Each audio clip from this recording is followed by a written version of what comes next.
How are you doing? I'm all right, Heather. Thank you for having me. So July 7th was the first ever UNESCO World Day for the Kiswahili language. And you were in Lamu, Kenya to inaugurate that day and to celebrate it. Can you describe what it was like? It was an amazing occasion, especially now that Swahili is recognized as an international language and there's a day to celebrate it. We had a gathering of a couple hundred people in Lamu. We had representatives from the French embassy. We had the Alliance Francaise director.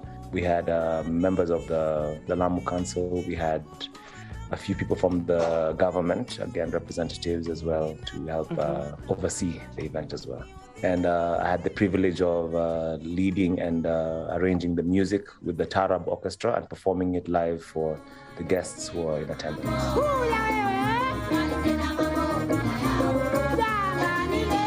Why Lamu? I guess Lamu is one of the untouched, I would say, areas in Kenya that is still practices the old traditional Swahili culture. It's an island that feels like it's 200 years in the past. If you go there, their houses are 400 years old, and the people still practice the very organic, authentic Swahili culture there. Taarab music in general is considered the essence of Kiswahili culture? I would say so, yeah. I think mostly because it uses Swahili poetry in its composition. And now your role, what connects you to taarab music and to Lamu and to this day specifically? I had the privilege of working with a lot of Lamu musicians over the last 4 years, and I've always been looking at the idea of fusing the traditional culture and giving it a little bit of a modern, more palatable flavor for today's market.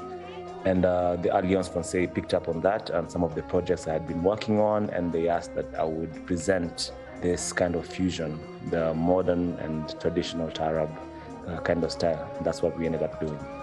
With the taarab group Noor Sunny? Yes, it's an amazing group. They have their own way of writing their compositions. I learned as much as I was teaching. I was learning a lot from them.